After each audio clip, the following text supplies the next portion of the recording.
गुरुभ्यो वैष्णवेभ्यो नमो नमः। जय श्री कृष्ण चैतन्य प्रभु नित्यानंद श्री अद्वैत गदाधर शिवासादि गौर भक्तवृंद।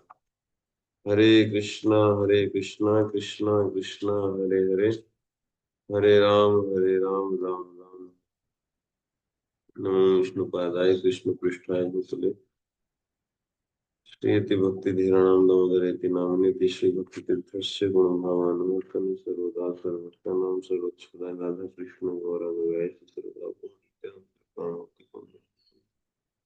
ओम नमो भगवते वासुदेवाय। नारायणं नमस्कृत्यं नरं चैव नरोत्तमं देवीं सरस्वतीं व्यासं ततो जयम् उदीरयेत्।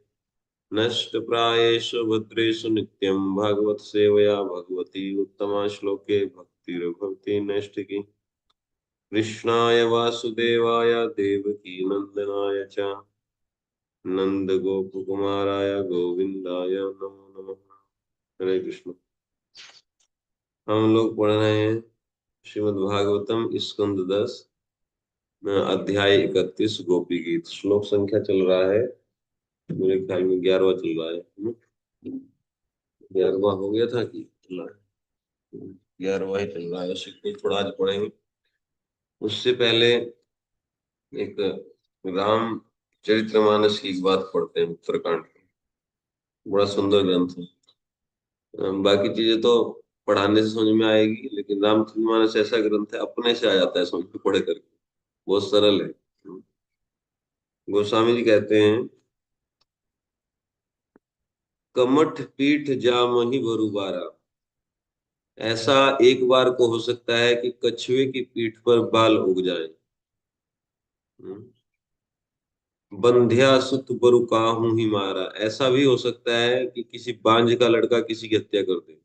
ऐसा हो सकता है। बांझ का लड़का होता ही नहीं। हाँ, कछुए की पीठ कितनी कठोर होती है, बुलेट प्रूफ जैकेट उससे बनती है, कोई बता रहा था। तो उस पे कैसे बाल उगेगा ना, वो कोमल चमड़ा तो नहीं है। लेकिन हो सकता है ऐसा, सपोज इट में हैपन, ऐसा हो सकता है ना।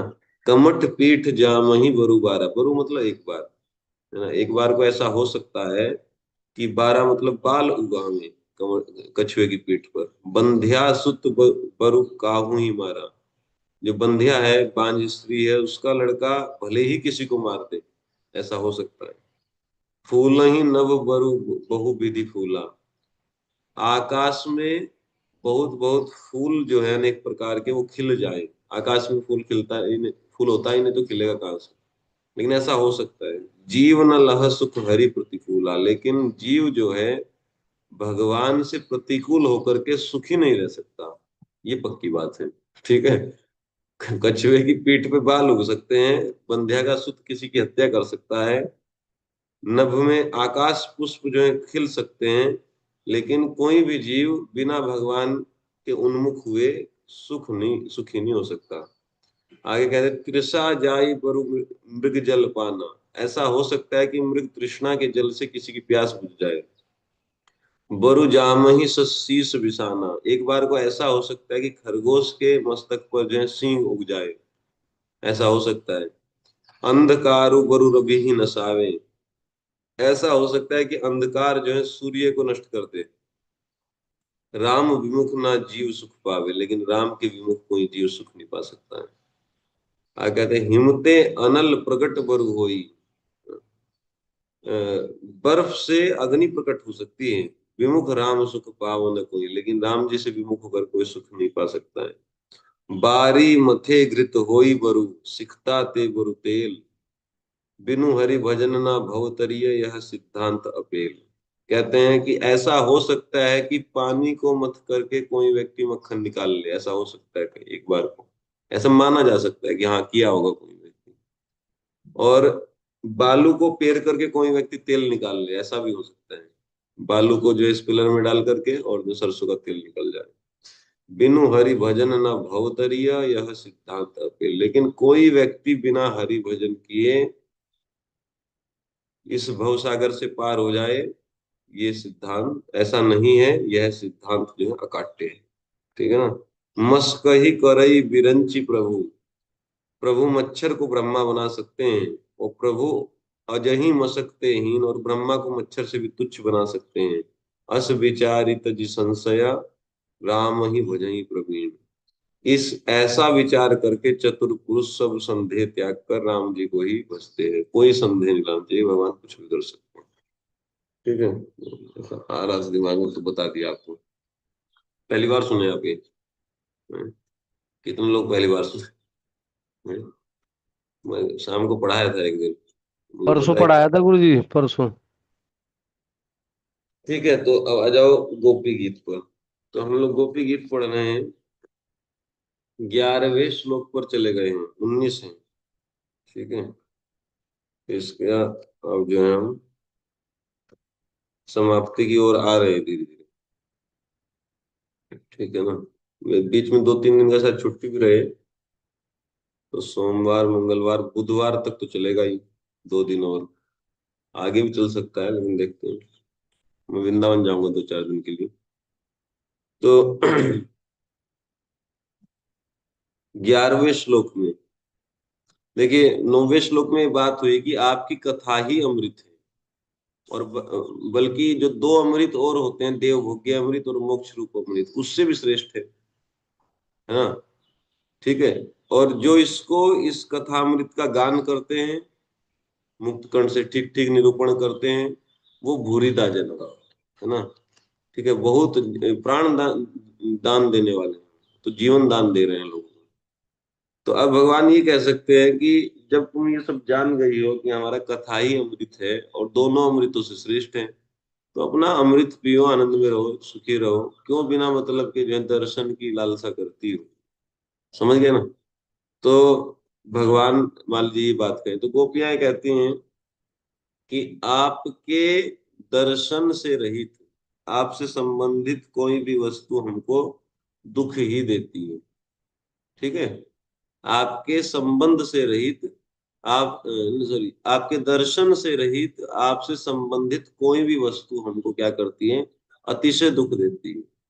आप समक्ष रहते हो तब तो सब कुछ अच्छा लगता है, और आप नहीं है तो सब कुछ जो है आपसे संबंधित वस्तु तो और भी ज्यादा याद दिला दिला करके कष्ट देती है। तो बस यही बात जो है गोपियां बता रहे हैं 3 श्लोकों में, 10 में, 11 में, 12 में। ठीक है, 10वां थोड़ा अलग है, 11, 12वां थोड़ा अलग है, ये भी ध्यान रखना चाहिए। ठीक है ना? तो लेकिन ये समझ लो कि तीनों श्लोकों में यही बता रहे हैं कि आपके दर्शन से रहित आपका कोई भी वस्तु हमको जो है दुख देता है, या आपके चरित्र से हमको अनुराग है, आसक्ति है आपकी किसी भी संबंधित वस्तु से, वही तो दोष है हमारा, उसी के लिए तो कष्ट भोग रही है। समझे ना? तो ये बात बता रही है। तो 10वें श्लोक में बताया था कि 4 चीजें हमारे मन को क्या कर रही है? व्याकुल कर रही है। प्रहसितम प्रिय, है ना, आपका जो है ये प्रकृष्ट मुस्कान चेहरे की। प्रेम वीक्षणम, प्रेम भरा चितवन दृष्टि, 2। विहरणम मतलब जो है विभिन्न प्रकार की क्रीड़ाएं लीलाएं हमारे साथ। चौथा जो है रहस्य संविदे विदो, एकांत में जो वार्तालाप होती थी। ये 4 चीजें क्या है? हृदय स्पृशा, भुलाए नहीं भूलती हैं, और है तो ध्यान मंगलम, ध्यान करने से सुख देती हैं, लेकिन न मना, हमारे मन को क्षोभयंती, ये तो निश्चित ही हमारे मन को व्याकुल बना रही है। तो ऐसा कैसे? जब कोई चीज केवल ध्यान करने से सुख देती है, तो मन को व्याकुल को क्यों कर दे रही है? कि एक क्षण में जब प्रवेश करती है मन में तो बड़ा सुख देती है, और दूसरे ही क्षण में दुखी कर देती है। इसलिए कह रहे हैं कुहक, आप कपटी हो, छलिया हो। जैसे ठग होता है ना, तो ठग क्या करता है? पेड़ा खिलाता है लोगों को ट्रेन में बैठ करके, है ना, तो लोग तो भाई बड़ा मीठा पेड़ा हुआ है ना, बड़ा बढ़िया लगा उसको, और उसमें जहर होता है अंदर, कुछ दिन के बाद मार देता है। तो ये जो 4 चीजें हैं, ये ठग वटिका की तरह आप यूज करते हैं, है ना? ठग वटी, कुहक, आप छलिया हैं, है ना? देखो, मतलब थोड़ा उल्हाना दे करके बात यही कह रही है कि आप के विरह में ये चीजें जो है हमको मारती हैं, है ना? ये प्रेम भरी चितवन, और जो है प्रकृष्ट हंसी, है ना, और लीला विहार, और जो है एकांत में जो रच रच की बातें करते थे, वो सब क्या है कि हमको आपके विरह में अच्छा नहीं लगता है, बल्कि यही हमारी मृत्यु का कारण बन जा रहा है। ठीक है, तो 10वें श्लोक में बात आई। अब देखो, उलाना दे करके कुहक कपटी कह दिया, है ना, प्रिय आप हमारे प्रियतम हो, इसलिए हम जो है, भाई मान लीजिए अगर कोई दूसरा छलता तो तब भी इतना ज्यादा तो कष्ट नहीं होता है। आप हमारे प्रेमी हैं, प्रियतम हैं, और आप हमको छले तो ये और ज्यादा कष्ट देता है। ठीक है, आपका हमारा प्रिय होना ही हमारे कष्ट का कारण है। हो तो आप छलिया, कुहक।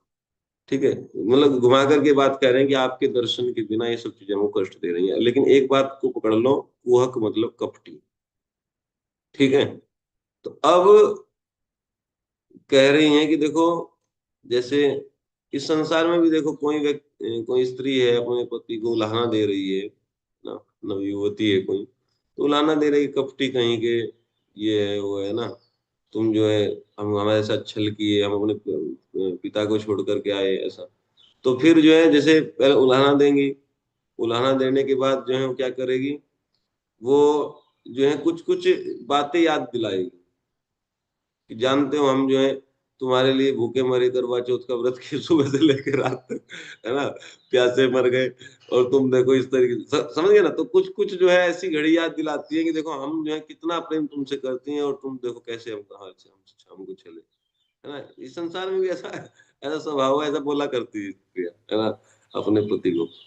ठीक है, कि देखो एक बार जब तुम बीमार पड़े थे, कितना कितना कष्ट सह करके हम तुम्हारी जो सेवा की, और तुम एक नंबर की कपटी, है ना। तो ऐसी गोपियां जो हैं, देखो, भाव तो वही है। इस संसार में कहाँ से आई ये सब बातें, वहीं से आई ना, लेकिन वहां शुद्ध भाव है, यहाँ जो है अशुद्ध है ना। उसी का तो प्रतिबिंब है यहाँ पे भी।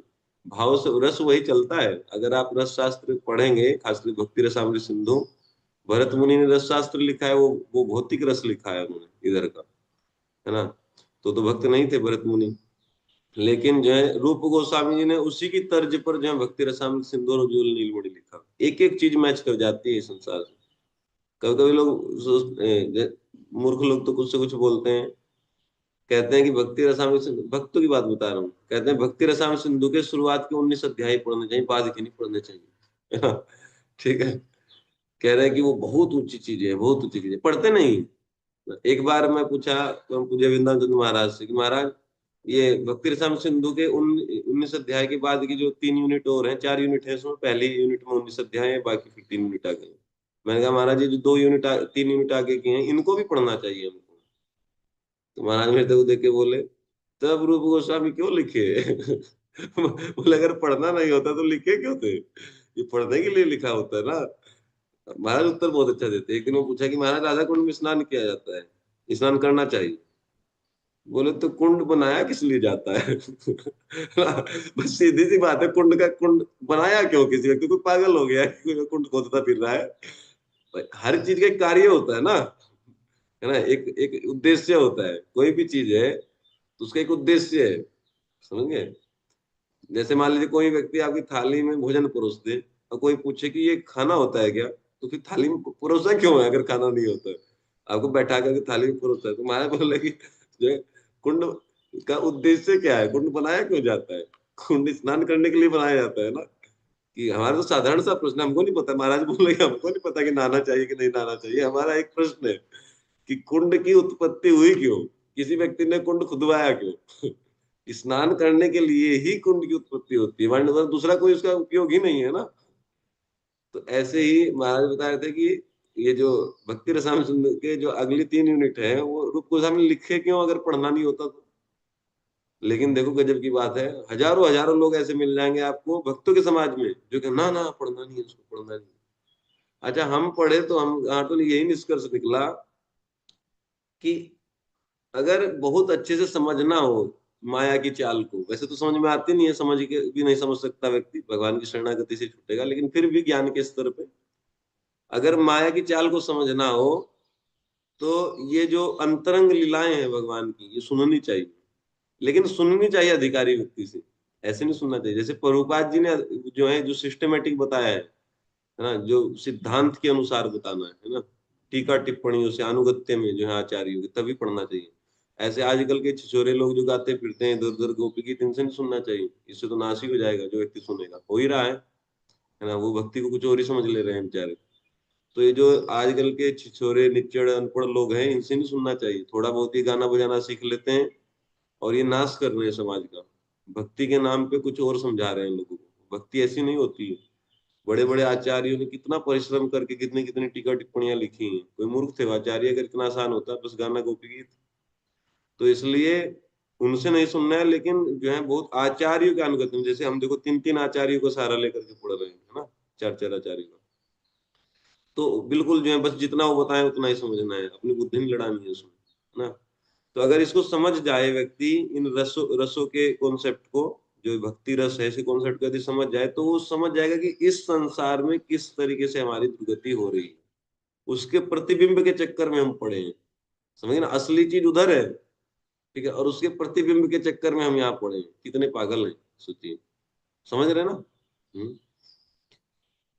खैर आगे चलते हैं। तो 11वें श्लोक में अब गोपियां कहती हैं, 10वें में तो बोल दिया कि आप कुहक हैं, कपटी हैं।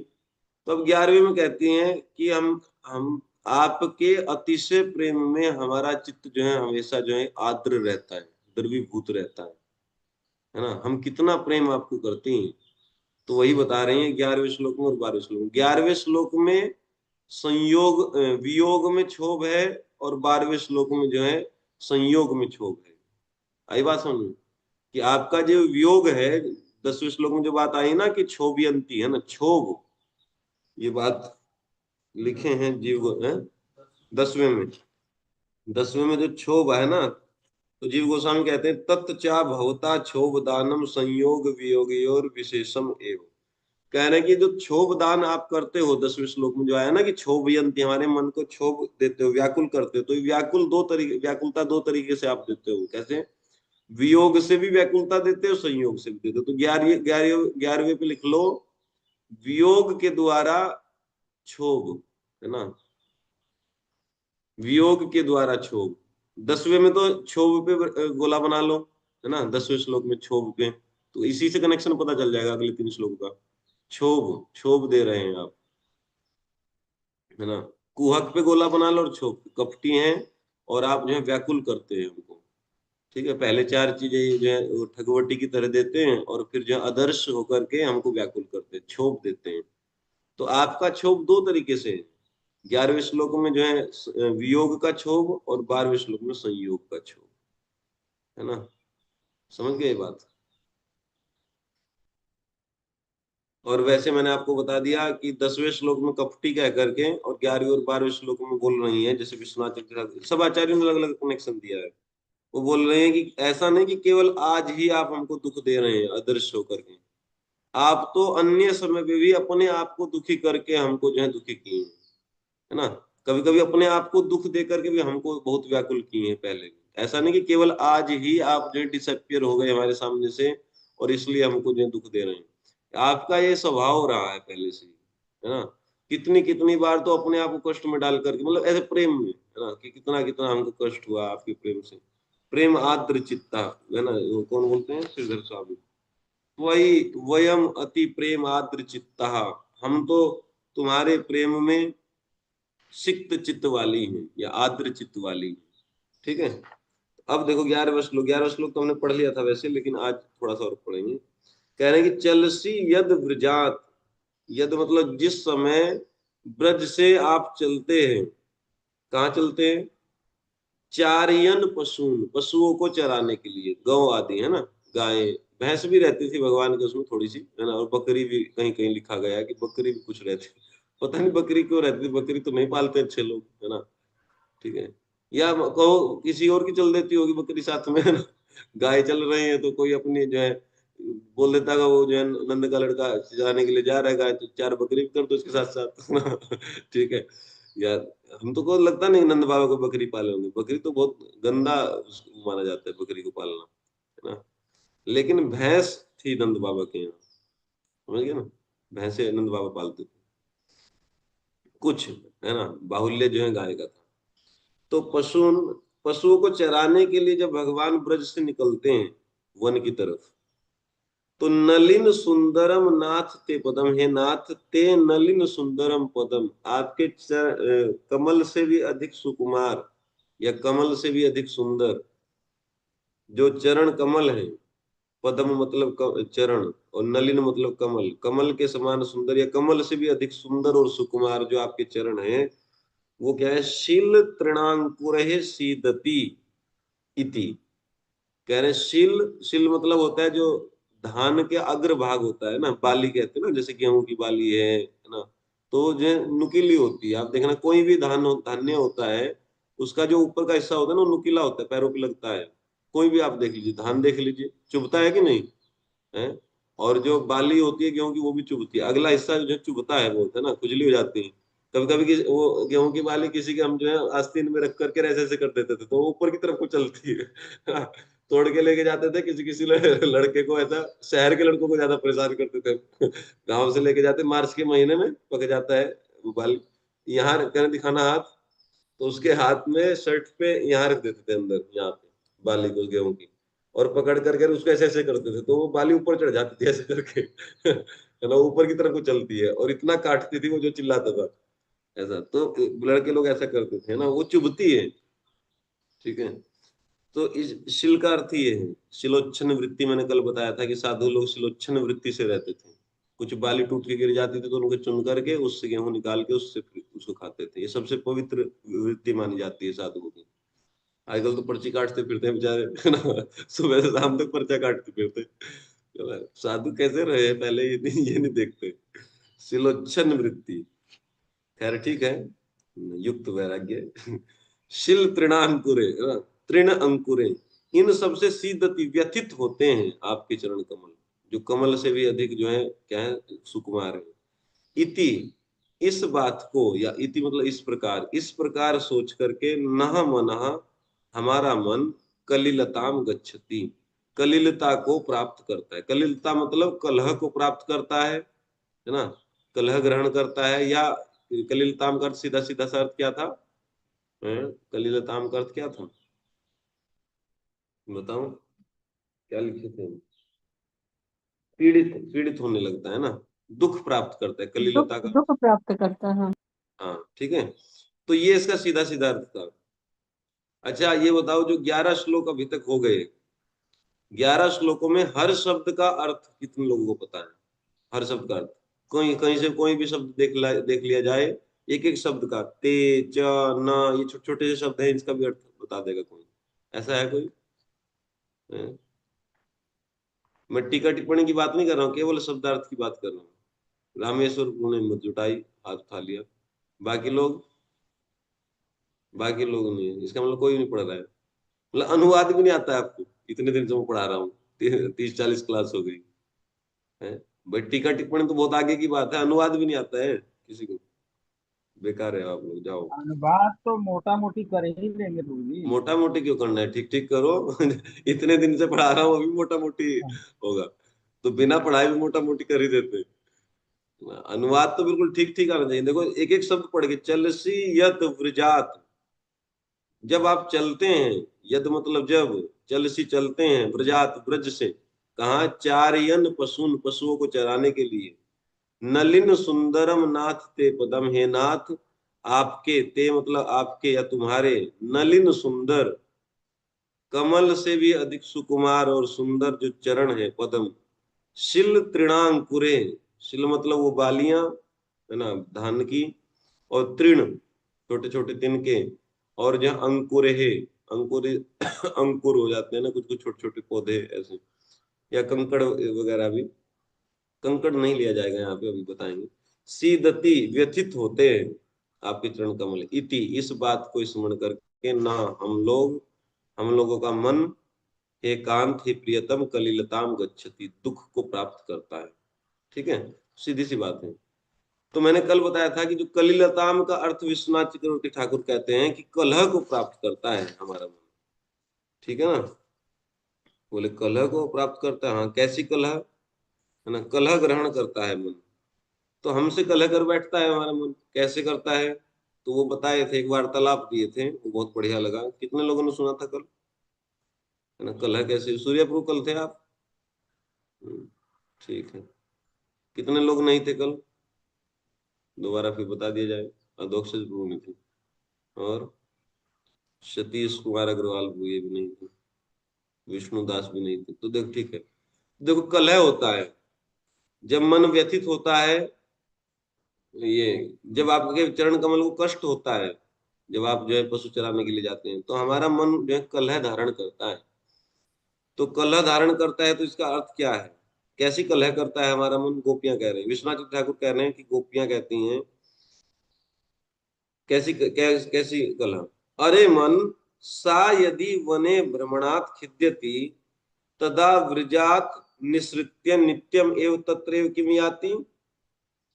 कह रहे हैं कि अरे मन, गोपियां कह रही हैं अपने मन को, देखो लड़ाई हो रही है, कलह हो गई ना मन में और गोपियों में। गोपियों अपने मन के साथ झगड़ा हो गया जब देखा कि भगवान के चरण कमल को कष्ट हो रहा है ना। तो गोपियां गाली देती हैं मन को, अरे मन, उलाहना देती हैं। सा यदि, वह श्री कृष्ण यदि वने भ्रमणात् खिद्यति, वन में भ्रमण करने से दुखी हो रहे होते, तदा व्रजात निसृत्य नित्यम एव तत्रैव किम याति, तब वो ब्रज से निकलकर प्रत्येक दिन वन में क्यों जाते? अगर भाई किसी व्यक्ति को एक दिन दुख हो जाए कहीं जाने से, तो दोबारा क्यों जाएगा वहां? अगर मुंह कष्ट होता तो प्रत्येक दिन ब्रज को छोड़ करके जो है जंगल क्यों जाते हैं भगवान कृष्ण? इसका मतलब ये कि वो दुखी नहीं है। किम इति वृथा खिद्यसी, अरे तुम आप लोग बिना मतलब के वृथा ही जो है खेद करते हो, है ना, मन को कह रहे हैं गोपियां कि आप बिना मतलब के, तुम जो है बिना मतलब के कष्ट पा रहे हो, दुखी मत हो।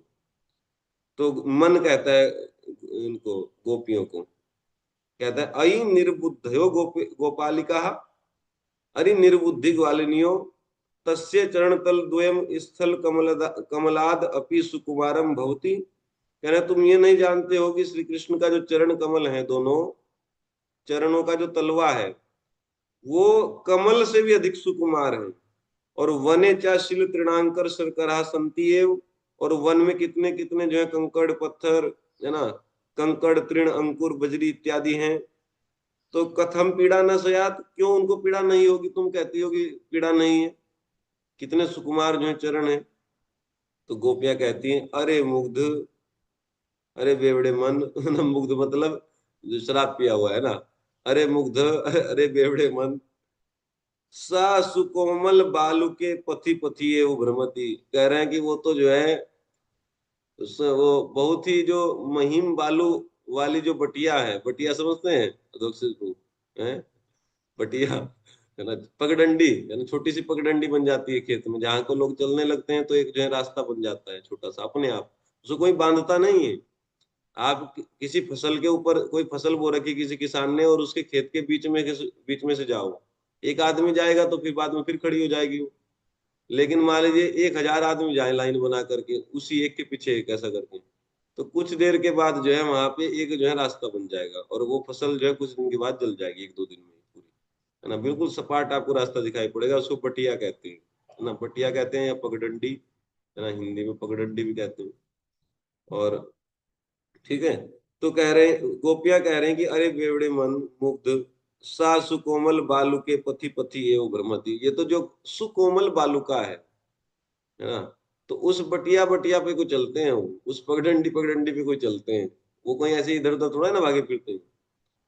तो हमारा मन क्या कहता है? गोपियां कह रही हैं, अई निर्विवेका, अरे विवेक शून्याओ मतलब बुद्धि तुम्हारे में आई नहीं, बुद्धि नो, गावः किम पति पति एव घासम चरंती, अरे क्या गाय भी जो है बटिया बटिया पे ही घास चरती है? तुम कह रही हो कि ये कृष्ण जो है केवल पगडंडी पे को चलते हैं जिसमें जो है सुकोमल बालुका है, तो गाय भी क्या पगडंडी पे से ही घास चरती है? पगडंडी पे कोई घास होता है? गाय जहां जहां तहां जो चरती है इधर उधर, मूर्ख कहीं की, है ना। हमको बता रहे कि पगडंडी पे चलती है। अरे गाय का तो जहां मन करेगा वहां जाएगी, तो उसके पीछे नहीं जाना होता है। तो गोपियां कहीं, अरे प्रेमांध, प्रेम से अंधे हुए मन, सा चक्षुष्मान, श्याम सुंदर आंखों वाले हैं, तो प्रेम से अंधा हो गया है ना, बड़ा गाया है श्याम सुंदर की प्रेम वाला। प्रेम में व्यक्ति अंधा हो ही जाता है, लव इज ब्लाइंड, है ना, लेकिन मैरिज इज आई ओपनर, है ना। ठीक है, एक कहावत है ना, लव इज ब्लाइंड, ब्याह करके देख लो आके खुल जाएगी, है ना। ठीक है, प्रेम जो अंधा होता है। तो खैर कह रहे हैं कि अरे प्रेमांध मन, सा चक्षुष्मान, श्याम सुंदर तो आंखों वाले हैं, तू ही तो अंधा है। अरे अगर मान लीजिए, ठीक है, तुम कहते हो कि गायें तो जहां तहां चरती हैं, तो शिल तृणाद्य ऊपरी कथम पदाव अर्पयेत, अरे भाई शिल तृण कंकड़ आदि के ऊपर क्यों पैर रखेंगे? आंखों से दिखता नहीं है, मान ली कांटा कहीं आ भी जाएगा तो बचा करके रखेंगे पैर। आगे बात सुनिए, उनको तो आंखें है। तो भगवान, ये गोपियां क्या कही थी अभिमन को? प्रेमांत, प्रेम से अंधा हुआ मन। अब मन क्या कह रहा है गोपियों को? कह रहे हैं कि अई प्रेम गंधे ना पी रहिता, प्रेम गंध से रहित गोपियों मुझको प्रेमांत कहते हो, तुम तो प्रेम की गंध से भी रहित हो, गंध भी नहीं है तुम्हारे पास प्रेम की। ठीक है, आई बात सुनिए। तुम यदा आवेग वसाद भ्रमादवा तद उपरिपादा पते तदा किम सयात। क्या तुम इतनी मूर्ख हो? प्रेम की गंध भी तुम्हारे अंदर नहीं है। तुम कहती हो कि श्याम सुंदर आंखों वाले हैं, देख करके जो है कांटे वांटे से बच जाएंगे। अरे भाई, पशु को चराने के समय कभी कभी आवेग में दौड़ना पड़ता है। मान लीजिए किसी की जो है कीमती फसल को चढ़ने लगे कोई पशु, तो दौड़ करके हटाना पड़ता है ना। या रोड पे किसी गाड़ी आ जाए तो रोड से हटाना पड़ता है ना। भाई कार वार किसी की आ जाए, मान ली कंस की कार आ गई उधर से तो गाय हटानी नहीं पड़ेगी, वरना जो बंद कर देगा, है ना, गाय सहित बंद कर देगा जो है ग्वाले को भी। तो काफिला निकला कार का तो सब हटाना पड़ता है, आवेग में भागना दौड़ना पड़ता है। आवेग में कभी कभी भ्रम भी हो जाता है। कभी कभी लगता है कि भाई यहाँ तो जो है बालू है, लेकिन बालू के अंदर कांटा होता है, धस जाता है पैर में, है ना। कभी ऐसा भ्रम भी बनता है। तो इसलिए कह रहे हैं कि तो क्या तब जो है कष्ट नहीं होगा? कांटों के ऊपर पैर आ गया तो तब क्या होगा? तो तब गोपियां कहती, भो भ्रातस चेत सत्यम तुसे कह रहा हो भाई मन, तेरी बात बिल्कुल सच है कह रहा है कि हमको तो जो है निरुत्तर हो गई गोपियां। मन जो है हटा नहीं, है ना। मन ने तर्क दिया, गोपियां निरुत्तर हो गई, कह रहे कि अरे भैया मन, तू सत्य कह रहा है, ये तो बात हम सोचे ही नहीं थे। ठीक है, तो इसलिए कह रहे हैं कि एतावत दुखम अनुभवितुम एव जीवंत्यो विधाता वयम सृष्टा। हमको तो ये लगता है, अब जो दुखी हो गए कि वास्तव में भाई श्री कृष्ण को कष्ट होता होगा, कि हमको तो ऐसा लगता है कि विधाता ने हमको पता नहीं कितने कितने अधिक दुख भोगते हुए जीवित रहने के लिए हमको रचा है ना। कितना कितना कष्ट है ना। अब जो है श्री कृष्ण के चरणों को कष्ट होता है, इसको सोच करके बड़ी कष्ट में आ गई कि विधाता ने हमको जन्म ही दिया है कष्ट भोगने के लिए। हमको तो ये लगता है। तो मन जो है, मन तो अपनी उसमें था अकड़ में, है ना। अभी मन को जीत मिली है ना, तो थोड़ा सा और जो है टोंट कसेगा, है ना। तो बोला मन, वो दुखिन्या, अरे दुखियारियों, है ना, ये दुखनियो खलु जीवत यूयम, अरे तुम जीती रहो, तुम जियो और जियो, है ना। तुम तो बहुत आनंद में थी ना, अभी तर्क कर रही थी, है ना। तुम तो और जियो। अहम तु युष्मत प्राणे सार्धम, मैं तो तुम्हारे प्राणों के साथ, युष्मत देहेभ्यो, तुम्हारी जो है शरीरों से, निसृत्या अधुना, मैं तो चला अभी, है ना। मैं तो तुम्हारे प्राणों के साथ तुम्हारा शरीर छोड़ करके अभी चला, और तुम रहो यहीं पे, तुम जियो, है ना, कष्ट भोगो। देखो जो है कृष्ण को कितना कष्ट हो रहा है, और उसको देख देख कर कष्ट हो रहा है। बोलो समझ में आ गया कैसी कैसी कलह मन पकड़ लिया, है ना। जैसे ही श्री कृष्ण के चरणों को देखा कि ये व्यथित हो रहे हैं, जो है जब गैया को चराने के लिए भगवान जा रहे हैं, तो मन जो है कलह धारण कर लिया और गोपी के साथ झगड़ा कर लिया। तो ये झगड़ा हो गया समाप्त। तो ये तो कल पढ़ा दिया था इतना। आज क्लास जो है अभी स्टार्ट हो गया है। ठीक है, क्लास अब जो है स्टार्ट हुआ है। तो जीव गोस्वामी का जो कमेंट्री है और सनातन गोस्वामी का, वही हम जो है पढ़ा रहे हैं। ठीक है, थोड़ा थोड़ा सा पढ़ाएंगे। देखो मैं पूरा शब्दशः नहीं पढ़ाऊंगा, कुछ कुछ शब्दों पे टिप्पणी करूंगा, आप उसमें से देख लेना और नोट्स बना लेना बाद में। जैसे ब्रजात शब्द आया है, ब्रजात, ब्रज से जब आप चलते हैं पशुओं को चराने के लिए, है ना, ब्रजात शब्द आया ना। श्लोक देखो, श्लोक, ब्रजात, चलसी यद ब्रजात, ब्रज से। तो हमारा जो मन है वो कलिल को जो है क्या करता है, गच्छति, प्राप्त करता है ना। जब तुम वन ब्रज से चलते हो, क्या करने के लिए चलते हो, क्या होता है वो एक आगे की चीज है। मतलब जब आप ब्रज से चलते हो, ब्रजात मतलब ब्रज से, चलसी चलते हैं। ठीक है, तो हमारा मन क्या करता है, कलिलताम गच्छति, दुख पाता है, ये कलह करता है। तो ब्रजात का अर्थ ये नहीं समझना चाहिए जब ब्रज से चलते हैं, ना, चलते हुए ही बस इधर से जाते हुए। इसलिए जीव गोस्वामी कहते हैं कि ब्रजात इति ततश्चलनम आरभ्य आगमन पर्यंतम एव कलिलता सूचिता। ब्रजात शब्द से ये नहीं समझना चाहिए कि जब मन में तो छवि यही आ रही कि ब्रज से भगवान मन की तरफ चल रहे, तो तब मन में चरणों में कष्ट हो जाएगा, तो उसको विचार करके मन में दुख हो रहा है गोपियों के, ऐसा नहीं समझना चाहिए। ब्रजात का मतलब होता है ब्रज से, लेकिन इसका अर्थ ये लेना है आपको कि ब्रज से चलना प्रारंभ करके और वापस जब आगमन हो जाता है, गमन मतलब जाना और आगमन मतलब वापस आना, ठीक है, मतलब सुबह से शाम तक जो है कलिलता को धारण करता है। आगे बात समझो। केवल ऐसा नहीं कि बस सुबह थोड़ी देर के लिए कष्ट में आएगी और फिर अपना जो है चाय पिए और बिस्किट खाएं, ऐसा नहीं। समझ गए ना। आजकल तो यही दशा है ना, व्यक्ति की स्थिति क्या है, कुछ भी हो जाए, किसी के घर में कोई मर भी जाए, आप देखना थोड़ी देर के बाद, हाँ भाई चाय लाओ बिस्किट लाओ, है ना। चाय बिस्किट करने लगते हैं लोग थोड़ी देर के बाद, है ना। एक आध दिन में खूब बड़ा टेलीविजन देखने लगते हैं, लेकिन ये कोई अच्छी बात नहीं है। हाँ। गोपियां इस संसार में क्योंकि प्रेम नहीं है किसी से, इसलिए सब लोग भूल भुला जाते हैं। गोपियां भगवान से प्रेम करती हैं, तो इसलिए गोपियां कितनी देर तक दुखी रहती हैं, ऐसा नहीं कि जब केवल श्री कृष्ण चले तो थोड़ी देर दुखी हुई और फिर अपना जो है लड्डू पेड़ा खाने लगी, मक्खन मिश्री, ऐसा नहीं है। हाँ, गोपियां दिन भर उनका मन जो है कलह करता रहता है, दिन भर लड़ता रहता है गोपियों से, मूर्ख कहीं की, है ना। ठीक है। गोपी कहती है अरे तुम जो है बिना मतलब के दुखी हो रहे हो, है ना। मन कहता है कि तुम मूर्ख हो निर्बुद्धि गोपिकाओं, है ना। इस तरीके से मन जो है निकला जा रहा है प्राण के साथ, ऐसा डेली का काम है, चलो मैं तो जा रहा हूँ तुम्हारे प्राणों के साथ, तुम मरो यहीं पे, तुम्हारे देह से जा रहा हूँ, तुम इस देह में रहो, प्राण को लेकर के मैं जा रहा हूँ, है ना। तो मन ऐसा निकलने के लिए तैयार रहते हैं, प्राण निकलने के लिए तैयार रहते हैं, कहने का मतलब ये है। आगे बात सुन। ठीक है।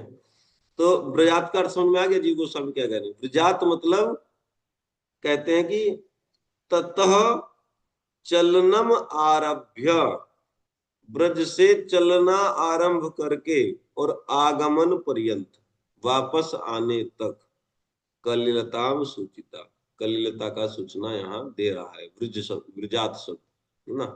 केवल ऐसा नहीं कि थोड़ी की देर के लिए कलिलता आती है मन में, है ना, या दुख होता है मन में, निकलने से लेकर के जब शाम को संध्या समय वापस आ जाते हैं गोधूली की बेला पर, तो तब तक मन जो है दुखी होता रहता है। ठीक, एक बात। आगे बात समझ, तो ब्रजात पे कमेंट करना है आपको जीव गोस्वामी के शब्दों में। फिर एक आया है पशुन चारयन, है ना। क्या करने के लिए जाते हैं, पशुओं को चराने के लिए। तो जीव गोस्वामी वहां पे भी कहते हैं, सनातन गोस्वामी कुछ कुछ ऐसी टीका लिखे हैं, उन्हीं की टीका पे टीका है। पशुन चारयन ये क्या सूचित करता है, विविधानाम अनंतानाम तेषाम चारणार्थम। देखो पशु जो होते हैं, पशुन, पशुन मतलब बहुवचन में, एक तो अनंत है ना, समझ गए। और एक क्या है, विविधानाम, अनेक अनेक प्रकार के स्वभाव वाले हैं। समझे, पशु होते हैं कि नहीं ऐसे। जो लोग पशु देखे होंगे, गांव में रहे होंगे किसी घर पे पशु, है ना, वो जानते होंगे, है ना। एक गाय मरकनी होती है, मरकनी गाय, समझ रहे, वो मारती है देख करके। तो वो बताते रहते हैं, कोई लड़का जाता है उधर को, उस गाय के बगल से मत जाना, वो मारेगी। समझ गए ना। और कोई छोटा बच्चा जो है वो दुलारना चाहता है गाय को, तो उसको बोलते हैं भाई इसको मत छेड़, उस वाले के साथ खेल ले जा, है ना। वो कुछ नहीं कहती है। मरकही गाय कहते हैं। मरकनी, है ना, मरकनी बोलते हैं ना, वो मारती है। कोई कोई हाँ। बछड़ा गाय ऐसी होती है लात मारता है, जैसे घोड़ा खास करके मारता है, घोड़ा लात, है ना। उसके पीछे से नहीं जाना होता है, उसके बहुत पीछे एक जो है लकड़ी लगा देते हैं। थोड़ा सा भी पीछे से होकर के गुजरेंगे ना, वो मान लीजिए चारा चल रहा है उधर और उसको अंदाजा लग गया कि पीछे कोई है, इतना तेज लात मारेगा तो हड्डी तोड़ देगा, अगर लगे आजकल के लोग की तो हड्डी टूट जाएगी। नहीं, बहुत तेज मारता है, मुझको लगी थी एक बार, तो मुझे पता है ना। बहुत तेज घोड़ा लात मारता है, इतना तेज ऐसे, ऐसे करके हटाता है कि आपको एक सेकंड में बिजली की तरह मारता है। ऐसे छिटक करके मारता है। जैसे आजकल के लोगों की हड्डियां कमजोर हो गई है, तो शायद टूट ही जाए अगर बढ़िया से लग जाए उसकी लात। घोड़े की लात ऐसी होती है ना। ठीक है। आजकल की तो टूट ही जाए गुरु जी। ये भर्ती हो रही पुलिस की, इसमें दौड़ लगाते हुए हड्डी टूट गई। हाँ, ये चीज आप लोगों को ध्यान देना चाहिए, है ना। कुछ लोगों ने जो पहले के लोग देखे होंगे, तो अभी आप ट्राई मत करना जो पहले के लोग करते थे, वो हड्डी टूट जा रही है आजकल। कई एक खबर मेरे पास ऐसी है कि हड्डी मतलब बात बात में टूट जा रही है आदमी की। एक हमारे गांव में एक स्त्री जो है तराजू से तोल रही थी। पहले की स्वाभाविक स्त्रियां जो है 10 किलो वजन उठा लेती थी ऐसे एक हाथ पे, हाँ। स्त्री तराजू कैसे होता था, दो पलड़े होते हैं ना तराजू में जो घर पे। आजकल के तराजू तो अलग है, पहले जो तराजू होते थे, कितने लोग तराजू देखे हैं जो डेली यूज में काम आता था घर पे। तराजू तो उसमें एक डंडी होती है, उसमें रस्सी से दो दो पलड़े होते हैं, ऐसे पलड़ा बोलते हैं उसका ना, टोकरे दो दोनों तरफ। और वो बिल्कुल वो बीच में ऐसे उसको पकड़ के बैठ जाते हैं, घुटने पे रख करके ऐसे तोला जाता है ना, घुटने पे ऐसे रखें, घुटने पे रखेंगे और फिर उठाएंगे उसको। 5 किलो का इधर जो है वेट रखते हैं और 5 किलो सामान चढ़ाते हैं। तो यानी टोटल कितना हुआ, 10 किलो तो ये हो गया, और तराजू का भी वेट है ना। भाई 2-3 किलो का तो तराजू भी होगा ही होगा, है ना भाई। दो लोहे के वो हैं पलड़े, और जो एक डंडी है और रस्सी है, तो समझ लो कि 13 से 14 किलो वजन कोई भी स्त्री आराम से उठाती थी। और सैकड़ों सैकड़ों जो है भार तोल तोल करके फेंकती रहती थी ऐसे, है ना, 1 2 3 4 ऐसे पता नहीं कितने कितने बोरे भर देती थी, है ना, गेहूं के और चावल के। स्त्रियों का ये स्वाभाविक कार्य था। अब कोई ट्राई मत करना ठीक है। एक का ये गट्टा टूट गया वो उठाई बेचारे कड़क से हो गया अल्लाह हो गया गाँव में कि जो है तराजू से तोलते हुए जो है गट्टा टूट गया, उसका प्लानिंग होगा, है ना। ठीक है, तो ऐसे जो है टूट जा रहे हैं गट्टे उट्टे किसी के। ठीक है, तो इसलिए ट्राई नहीं करना चाहिए। जैसे जैसे होता है ना क्या, बहुत अधिक भार पीठ पे उठा लेते थे ना पहले, हैं? बचपन में सब उठा लेते थे। मैं तो खूब उठाया हूँ। ऐसा कभी ऐसे ही जानबूझ कर, ऐसा नहीं कि कोई मजबूरी में उठाना पड़ा हमको है ना, नौकर वोकर रहते थे, लेकिन ऐसे ही ताकत आजमाने के लिए कि देखते हैं कितना वजन उठा लेंगे, तो पीठ पे उठा लेते थे, है ना। सिर पे तो नहीं उठता है, 30-40 किलो से ज्यादा जो है गर्दन ऐसे ऐसे होने लगती है लेकिन पीठ पर 1 कुंटल भी उठाया हूँ, उठ जाता है पीठ पर, है ना। ऐसे जो है एक बोरा पीठ पर डाल लो, और उसको जो है ऐसे करके सीधा का सीधा बस कोई उठवा दे उसको, और कहीं डालना हो तो उसको डाल सकते हैं। लेकिन इसको अभी ट्राई नहीं करना चाहिए, है ना, क्योंकि खान पान इस तरीके का हो गया है, हड्डियां बहुत, पता चले कि जो है वो स्पाइनल कॉर्ड जो है क्रैक हो गई बीच में, फिर भजन करने लायक भी ना बचे। तो ट्राई नहीं करना चाहिए, जो बचपन में करते थे वो अब ऐसे नहीं करना है। समझ गए, तो खैर क्या बात थी। हाँ, पशुचारियन। पशु जो होते हैं वो अलग अलग स्वभाव के होते हैं, कोई सींग से टक्कर मारता है, कोई लात मारता है ना। किसी का स्वभाव होता है भागता है। ऐसे ऐसे पशु होते हैं, है ना। कोई कोई भैंस ऐसी होती थी जैसे छुटी हाथ से, किसी भी तरीके से इतना तेज वो भागती थी, हाथ से छूट करके उसको पकड़ने के लिए फिर 4 आदमी लगते हैं। और कोई कोई गाय भैंस ऐसी होती है, चाहे उसका रास्ता जो है खोल दीजिए, वो अपने आप अपने स्थान पे जाके खड़ी हो जाएगी चुपचाप। होते हैं कि नहीं अलग अलग स्वभाव है। किसी किसी गाय का स्वभाव ऐसा होता है, नाद में चारा डालो और मुंह को ऐसे मारेगी और सारा चारा बाहर, है ना। ठीक है, चार चारा नीचे फेंक देती है। पानी रखो बाल्टी उसके सामने तो उसको गिरा देगी। उसको, उसका स्वभाव ऐसा है, डंडा लेकर जब तक आप नहीं खड़े होंगे उसके सामने तब तक ठीक ठीक पानी नहीं पिएगी। उसको पहले एक बाल्टी गिरा देगी, फिर उसके बाद फिर चिल्लाएगी कि मुझे पानी दे दो। तो ये पशुओं के अलग अलग स्वभाव होते हैं, है ना। ये नहीं समझना चाहिए कि सब गायें एक जैसी होती हैं या सब भैंस एक जैसी होती हैं। बिल्कुल विपरीत विपरीत स्वभाव की होती हैं, है ना। हम तो बहुत अच्छे से जानते हैं, बिल्कुल विपरीत विपरीत स्वभाव की, एक एक बिल्कुल दुष्ट, एक बिल्कुल अच्छी। तो पशून शब्द से ये चीज समझ लेना चाहिए, पशून जो शब्द आ रहा है क्योंकि बहुवचन में है और पशु भी है। तो इससे 3 बातें समझनी है क्या। एक तो विविध स्वभाव वाली है सभी गायें। दूसरी क्या है, पशून बहुवचन में है तो अनंत है ना, अनलिमिटेड है ना, 2-4 पशु तो है नहीं। ठीक है, अनंत है और विविध स्वभाव वाली है। देखो, एक गाय को यानी एक जगह से दूसरी जगह चराना हो तो बहुत आसान है। सैकड़ों गाय हैं, मान लीजिए चलो सब के सब जो है अच्छे स्वभाव के, लेकिन सैकड़ों हैं, तो फिर तो बहुत मेहनत लगता है ना, देखना पड़ता है कोई चुरा ना ले, है ना, कितना कितना ध्यान करना पड़ता है। कभी उधर देख करके आओ कि उधर से तो नहीं कोई ले गया, है ना, बहला करके, फिर इधर दौड़ करके जाओ। बहुत है ना, अनंत है। तो उसमें कभी आगे भाग करके जाना पड़ता है, कभी पीछे हट जाना पड़ता है, कभी इस किनारे खोजना पड़ता है कि उधर तो नहीं कोई निकल गया बछड़ा। अनंत चीजों को, अनंत गाय को जो है संवारने में या हेरने में बहुत समय लगता है, और भागना दौड़ना पड़ता है इधर उधर। अच्छा, दूसरा क्या है, पशु है। पशु तो विविध स्वभाव वाले हैं। अब विविध स्वभाव वाले तो कहो जो है सींग ही फंसा लेती है ना। तो गाय क्या होती है, ऐसे ऐसे झगड़ा करके एक दूसरे से सींग फंसा लेती है। अगर ग्वाला जाकर के डंडे से उनको ना छुड़ाए तो तोड़ लेंगे सींग को, है ना। लहूलुहान होती हुई आएंगी वहां से, फिर जो दुखी हो जाएंगे, है ना।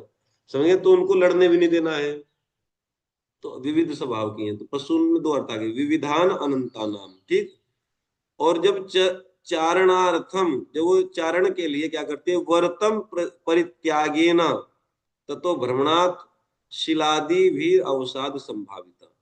कह रहे हैं कि और वो चरने के लिए कभी कभी क्या करती है, वर्तम परित्याग, मार्ग का परित्याग कर देती है। जैसे मान लीजिए कृष्ण जो है कहीं एक एक सुनिश्चित मार्ग से लेकर के जा रहे हैं कि इधर ही चरना है, तो चरने के लिए कभी कभी बहुत दूर चली जाती है कोई कोई गाय, है ना। तो उन सबको देखने के लिए भ्रमण करना पड़ता है बहुत, है ना, भागना पड़ता है इधर से उधर। तो इसलिए कांटे कंकड़ लगने की संभावना बन रही है। अगली बात सुनिए, पशून शब्द से ही ये समझ लेना चाहिए कि भाई कांटा लगने की संभावना, कोई व्यक्ति तर्क कर सकता है कांटा लगने की संभावना ही क्या है, कहाँ है, क्योंकि श्री कृष्ण को आंखें तो हैं, आंखों से देख लेंगे, या जहाँ वो बटिया बटिया चलेंगे जहां पर जो है सुकुमार बालू है, वैसी पे नहीं, पगडंडी पे चलेंगे, वैसी जगह नहीं चलेंगे।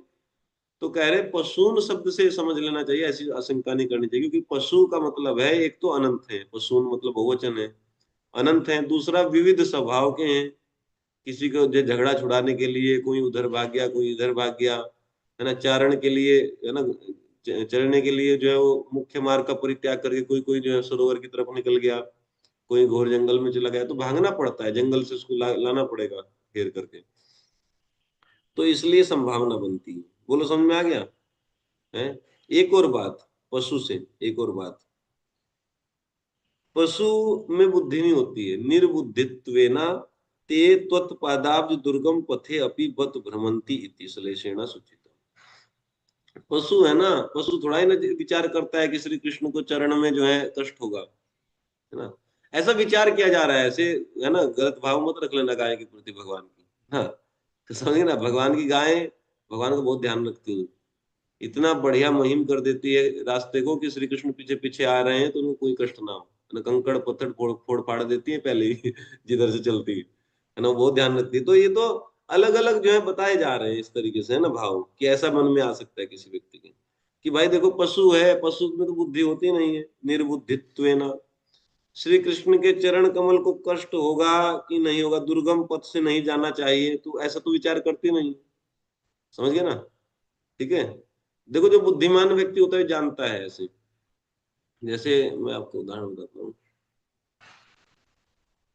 हाँ, एक बार हमारे गुरु महाराज जो है गोरखपुर में आए हुए थे, तो जो है वो कीर्तन कर रहे थे। एक जगह कीर्तन निकाले, निश्चित किया गया कीर्तन, राधा माधव को निश्चित किया कि भाई इधर से चालू करेंगे और उधर तक जाएंगे, और फिर वहां पर एक एक स्थान बुक करके कि वहां पर प्रसाद होगा, कथा होगी, ऐसा निश्चित किया गोरखपुर में।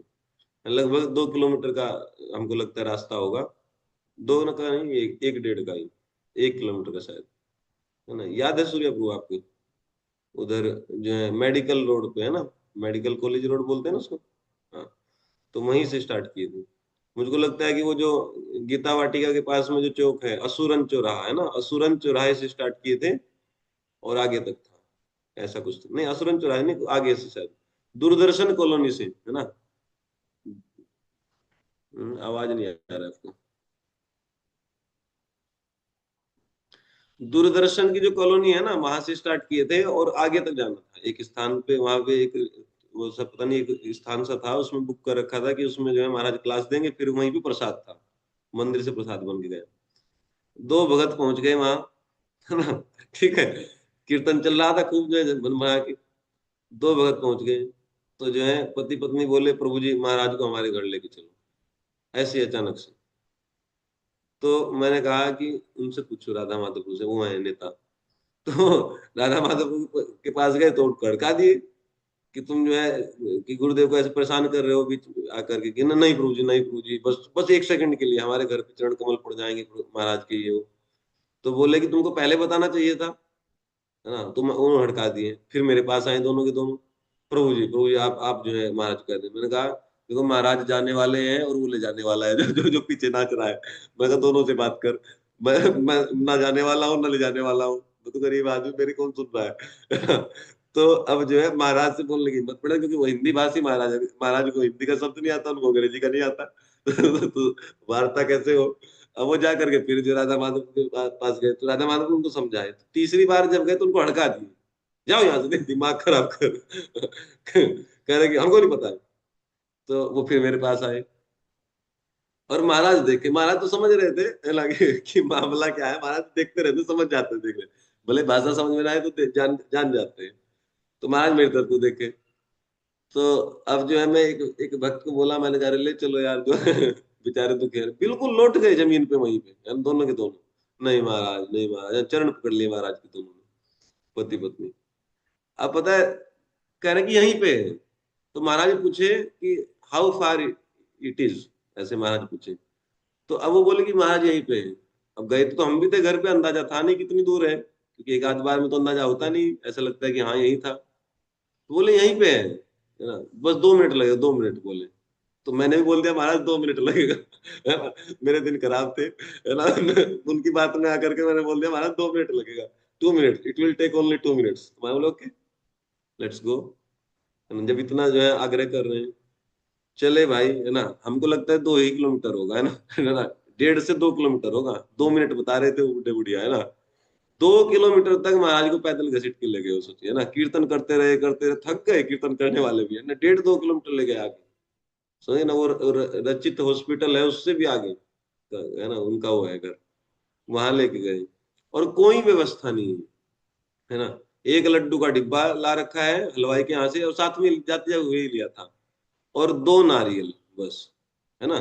महाराज को नारियल पानी दे दिया तो महाराज भी भूतनाथ है बिल्कुल है ना, क्षमा कर देते हैं आदमी को। महाराज बिल्कुल शिव जी का अवतार है लग रहा है ना, शिव जी ने शक्ति शक्ति संचारित की है उनमें है ना। तो देख रहे हैं बिल्कुल है ना, टूमर टूमर देख रहे हैं उसकी उसकी तरफ, क्रोध तो बहुत आ रहा होगा महाराज को अंदर ही, कितना मूर्ख है बताओ। 2 किलोमीटर महाराज बोले कि where is the prasad for devotees, है ना, भक्तों के लिए प्रसाद कहाँ है। अब वो एक दूसरे की तरफ को देखे, क्योंकि महाराज तो ये चिंता करते हैं ना कि इतने सारे भक्त मेरे साथ, 50 भक्त साथ में आए, उनको भाई कुछ तो होना चाहिए, पानी वानी कुछ। पानी की भी व्यवस्था उस माता जी ने नहीं कर रखी थी है ना, बस घर पे चलिए घर पे चलिए है ना, 2 नारियल और जो है एक लड्डू का डिब्बा, ठीक है। और फिर जो है मैं कहा, यार गजब के लोग हैं।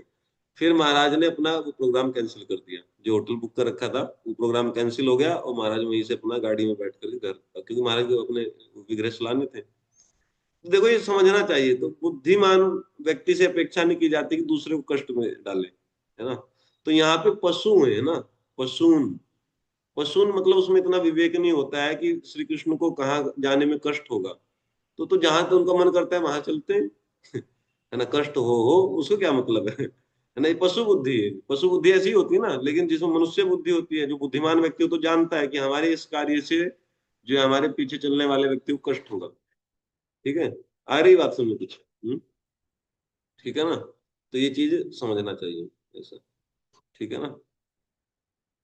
जैसे एक और मैं बताता हूँ, जैसे साधु लोग कई एक बार होते हैं, खुद बहुत तपस्या से रहते हैं, लेकिन जब देखते हैं कि हमारे निकट कोई और व्यक्ति भी आएगा तो हमारी तपस्या के चलते उसको कष्ट ना हो, तो इसलिए अपने तपस्या के स्टैंडर्ड को कभी कम कर देते हैं, या अपने आप तपस्या से रहते हैं, दूसरे व्यक्ति के लिए व्यवस्था कर देते हैं। समझ रहे हैं ना, जैसे महाराज के आश्रम पे भी महाराज कुछ भोजन वोजन करते नहीं है, लेकिन दूसरों का बड़ा ध्यान देते हैं, उनको भोजन मिल रहा है कि नहीं समय से, है ना। भक्तों बोलते हैं कि प्रसाद बनाओ, और कभी कभी देखने के लिए जाते हैं कि इसमें क्या बना, इसमें क्या बना।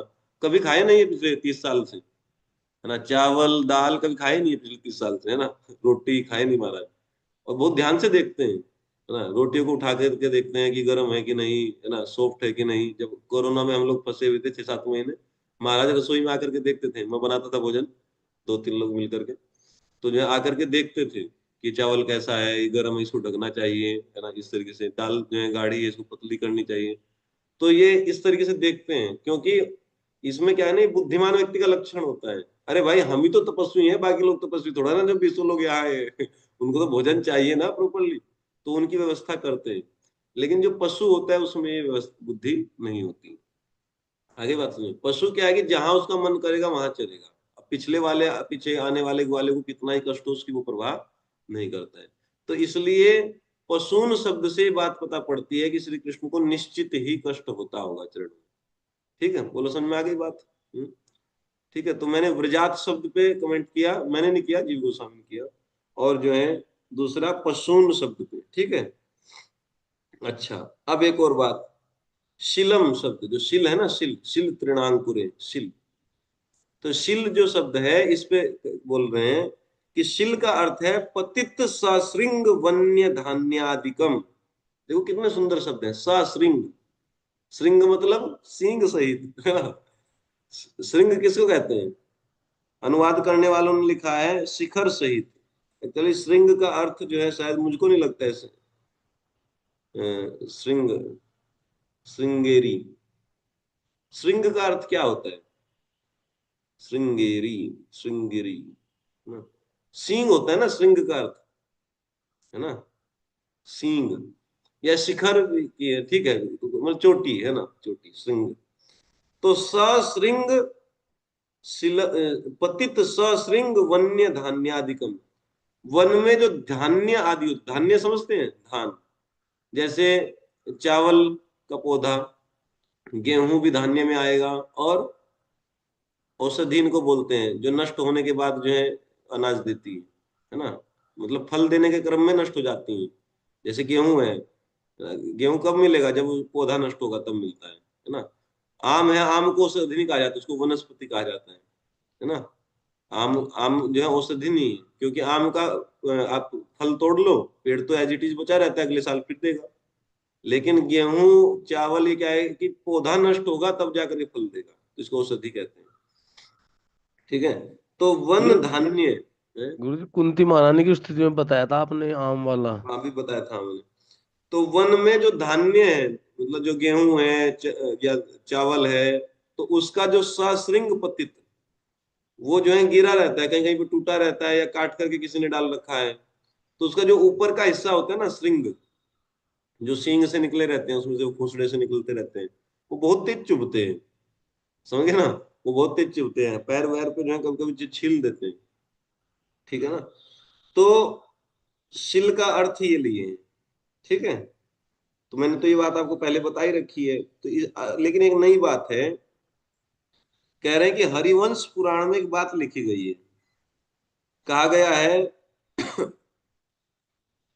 अझिल्ली अकंटक वनम, अझिल्ली कंटक वनम।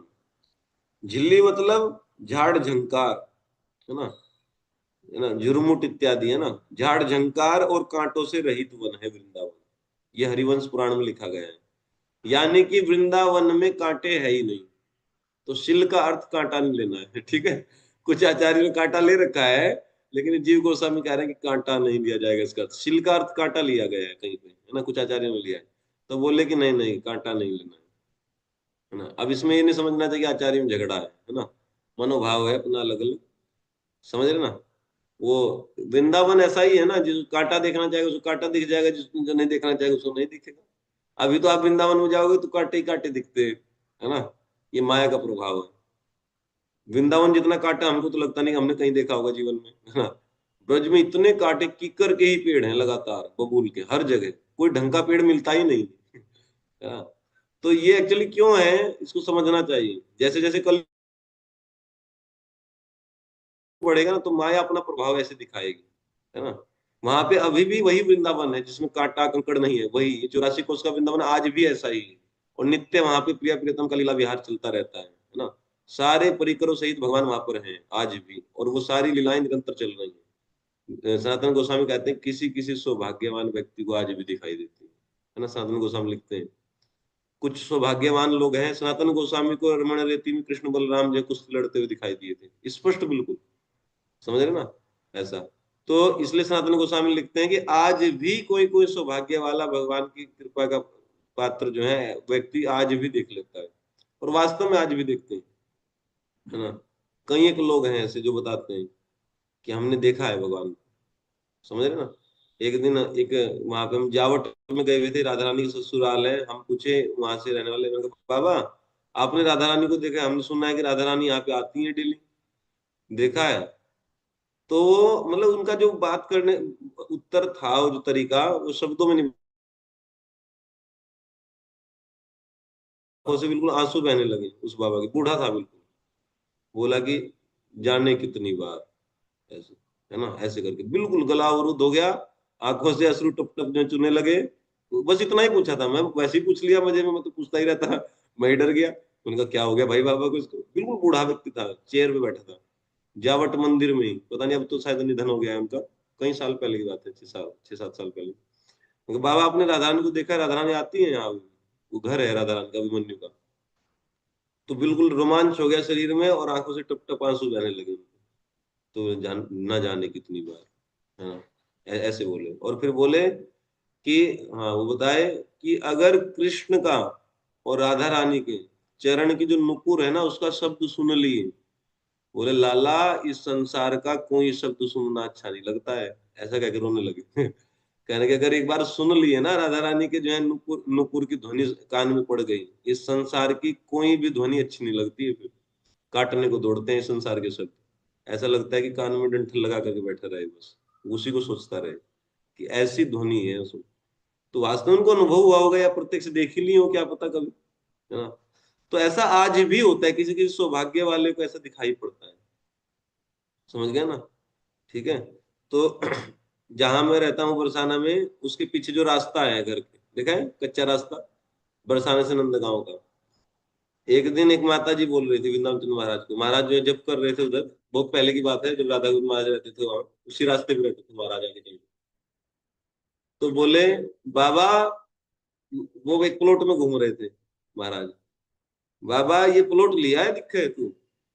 तो महाराज ने ऐसे ही हंस पड़े। महाराज तो नहीं लिए थे, वो ऐसे ही देख रहे थे उसको, प्लॉट को, किसी भक्त का था, है ना, जब कर रहे थे वहां। कहने की बहुत अच्छी जगह लिया है। महाराज बता रहे थे हमको कि वो ब्रज वो वासी जो मैया थी, उसकी बात अभी तक याद है कि बोली बहुत अच्छी जगह प्लॉट लिया है। तो बोले क्यों? कह रहे हैं कि जो किशोरी जी है प्रत्येक दिन जाती है बरसाना से नंदगांव इसी रास्ते से। कह रहे हैं कि बहुत सावधान होकर के यहाँ रहकर किसी भी दिन जो दर्शन हो जाएंगे, ऐसा। मतलब वो इतने अनुभव से महाराज बता रहे थे कि ऐसे अनुभव से वो बता रहे थे, लग रहा था कि निश्चित ये दर्शन किए किसी दिन, ऐसे कि उसकी वाणी से ही पता चल रहा था, इतने कॉन्फिडेंस के साथ बता रही थी कि श्री जी जो है बरसाना से प्रत्येक दिन नंदगांव इसी रास्ते से जाती है और किसी दिन कृपा करके दर्शन दे देगी। तो इसलिए बहुत सावधानी से टकटकी लगा करके देखते रहा करो इधर। ठीक है। हम भी बहुत बार ध्यान से देखे कि भाई रास्ते में कुछ दिखाई दे, आज तक तो दिखाई नहीं दिया। तो मैं सुबह सुबह चलता हूँ, बड़े ध्यान से देखता हूँ कहीं पे जो ऐसा दिखाई पड़े चरण चिन्ह, दिखता नहीं है कुछ। ठीक है ना। तो आज भी वहां पे दिखाई पड़ता है। तो इसलिए यहाँ पर ये जो शब्द आया है कि अझिल्ली कंटक वनम, मैं कह रहा हूँ कि आज तो झिल्ली और कंटक ही दिखते हैं चारों तरफ, जो है झाड़ झंकार, है ना, और वही सब जो है झुरमुट और कीकर के पेड़, है ना, कांटे वाटे हर जगह वृंदावन में। लेकिन वो सब माया का कमाल है ना। क्योंकि माया जो है भगवान से विमुख जीवों को ऐसे ठगती है। समझ गए ना। जो उन्मुख हो जाएगा, जिसको प्रेम डेवलप कर लेगा, उसको स्पष्ट दिखने लगेगा वही वृंदावन। समझ गए ना। तो ये समझना चाहिए। इसलिए दोष बुद्धि ज्यादा नहीं करनी चाहिए, समझना चाहिए कि माया हमको ऐसा दिखा रही है वृंदावन में, इसलिए हमेशा अच्छे भक्तों के साथ जाना चाहिए जो आपको दृष्टि दे सके, है ना। ऐसे ही घूमते फिरते हैं तो अपराध ही करते हैं लोग। समझ रहे ना। तो भक्तों के संग में जाना चाहिए। ठीक है। वो एक दृष्टि ऐसी देते हैं। ठीक है। तो इसलिए क्योंकि हरिवंश पुराण में बात आई है कि अझिल्ली कंटक वन, जो वृंदावन है उसमें झाड़ कीकर पेड़, है ना, कांटे वाटे कहीं है ही नहीं। तो इसलिए शिल शब्द का अर्थ जो है कांटा नहीं लेना है, बल्कि क्या लेना है, पतित सशृंग वन्य धान्य आदिकम।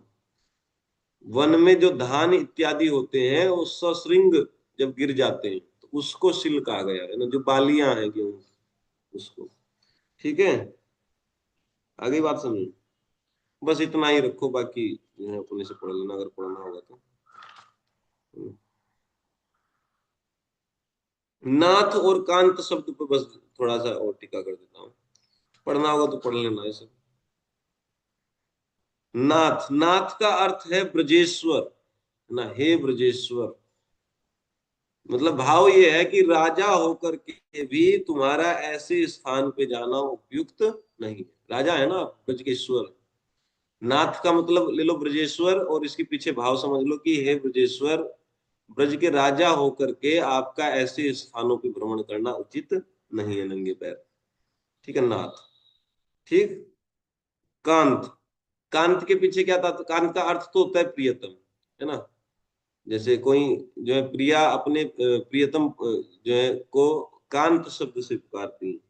देखो जब हम बोलते हैं ना राधा कांता नमोस्तुते, कांता नहीं होता है, कांता स्त्रीलिंग है, कांत पुल्लिंग है।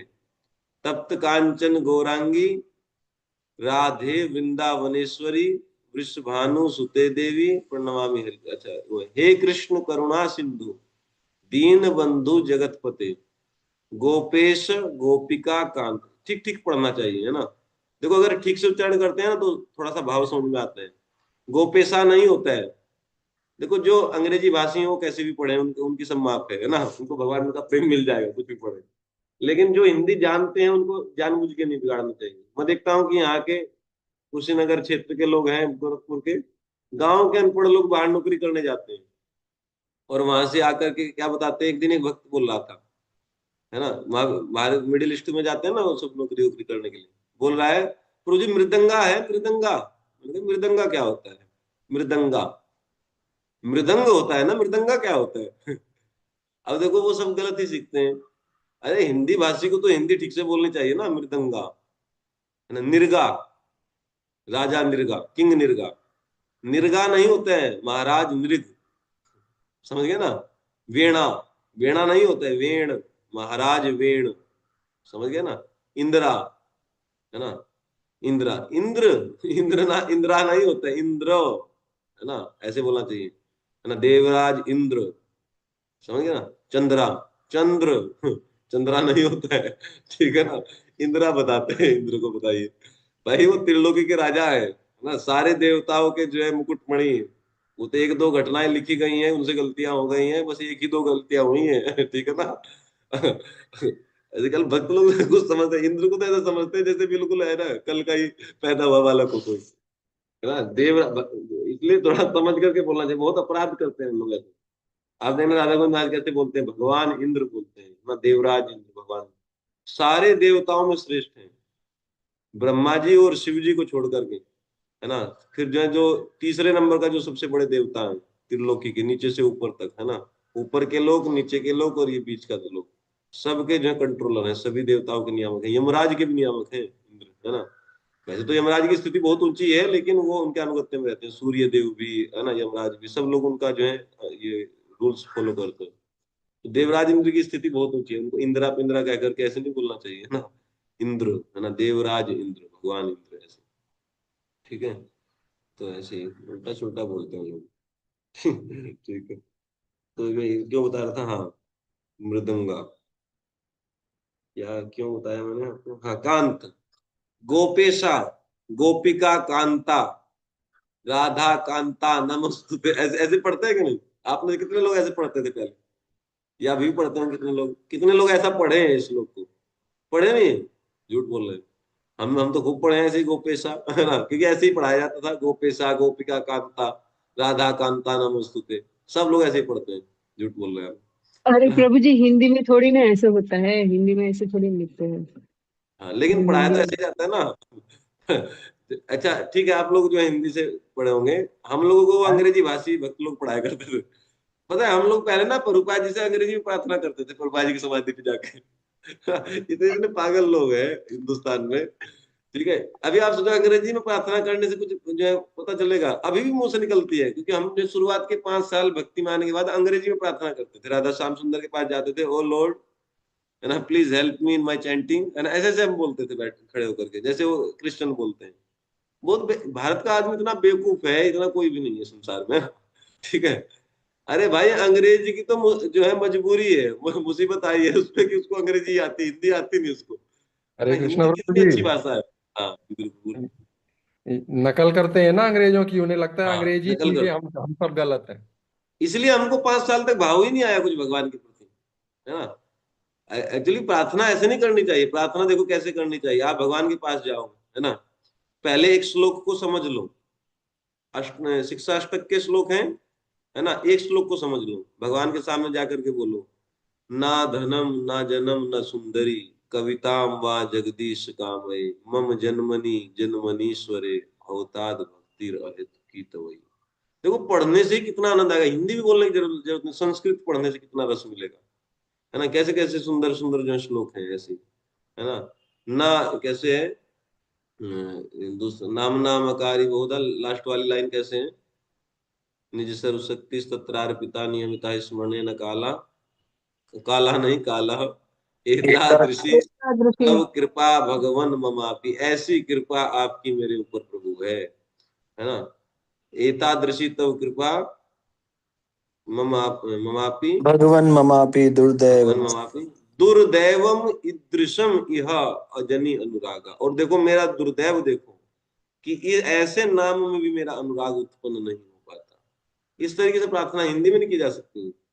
तो ये शब्द ध्यान से देना चाहिए ना। गोपेशा गोपिका कांता नहीं होता, गोपेश गोपिका कांत राधा कांत नमोस्तुते, है ना। ठीक है ना। तो कांत मतलब पुल्लिंग और कांता मतलब स्त्रीलिंग। तो कांत शब्द आया, तो कांत का मतलब यहाँ पर क्या है, नाथ का अर्थ समझ में आ गया। नाथ मतलब हे ब्रजेश्वर। और इसका भाव क्या है ब्रजेश्वर कहने के पीछे, कि आप ब्रज के राजा हैं, आपका ऐसे नंगे पैर घूमना कंकड़ पत्थर और कांटों में बिल्कुल भी उचित नहीं है। ठीक है। और दूसरी बात, कांत, कांत मतलब हे प्रियतम, तुम्हारे चरण तो हमारे कोमल हाथों से ही छूने योग्य है। कांत शब्द के पीछे भाव ये है ना। समझ गए ना। गोपियां ये कह रहे हैं कि आपके जो feet, your lotus feet don't deserve, है ना, थॉर्न्स, ये कांटे डिजर्व नहीं करते हैं आपके जो चरण कमल है। ये क्या डिजर्व करते हैं, ये तो हमारे हाथ से सहलाना ही जो है क्या करते हैं। क्योंकि कोई स्त्री है वो अपने जो है पति के जो है चरण संवाहन करती है। मतलब ये ऐसा जो है, ये एक थ्योरी है ना, प्रैक्टिकल नहीं है। समझ गए ना। आजकल तो बेलन से खबर लेगी, है ना, चरण सम्मान करेंगी, लाठी रखती होंगी, है ना। पुरुष चरण सम्मान करते, स्त्री तो क्या करेगी। ठीक है। लेकिन ऐसा गोलोक में होता है ना। गोपियां जो है श्री कृष्ण के चरण सम्मान करती हैं ना, चरण कमल को जो है सहलाती हैं। ठीक है। उनको इस तरीके से समझ गए। तो इसके कांत के पीछे भाव है कि हे कांत, हे प्रियतम, आपके चरण कमल इस तरीके से कष्ट पाने के लिए, पाने के योग्य नहीं है।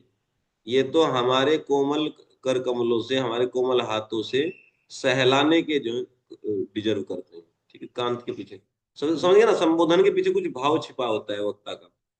तो समझ गए, नाथ के अर्थ समझ गए और कांत का अर्थ। नाथ मतलब हे प्राणेश्वर, राजा हो आप, और प्राण एक्चुअली इस समझ, नाथ में ब्रजेश्वर भी लिखो, प्राणेश्वर भी लिखो, है ना। एक और अर्थ इसका आएगा, हे ब्रजेश्वर, आप राजा होने के कारण ऐसे जो है ऐसे नंगे पैर घूमने डिजर्व नहीं करते हैं। आप तो कांत हैं, हम अपने हाथों से आपके जो है चरण कमल को सहलाएंगे। और दूसरा भाव ये है नाथ के पीछे, प्राणेश्वर, नाथ मतलब ईश्वर होता है, तो चाहे ब्रजेश्वर चाहे प्राणेश्वर, हे प्राणेश्वर, अपनी प्रियाओं को इस तरीके से कष्ट मत दो, है ना। नाथ का अर्थ ये है कि हमारे प्राणों के ईश्वर हैं आप, कंट्रोलर हैं, हमारा प्राणों का कंट्रोल आपके हाथ में है। अगर हम ऐसे कष्ट में देखेंगे आपके चरण कमलों को, तो हम निश्चित जो हमारा प्राण जो चला जाएगा। समझ गए ना, हमारे प्राणों को कष्ट होगा, क्योंकि हमारे प्राण आपके पास है। समझ गए ना। आपको कष्ट होगा तो हमारे प्राणों को कष्ट होगा, और प्राणों को ज्यादा कष्ट हो गया तो छूट जाएंगे शरीर से। समझ गए ना ये बात। तो हे प्राणेश्वर, अपने निज जनों को, ये बात आई है इसमें लिखी होगी कहीं, प्रियजन नहीं,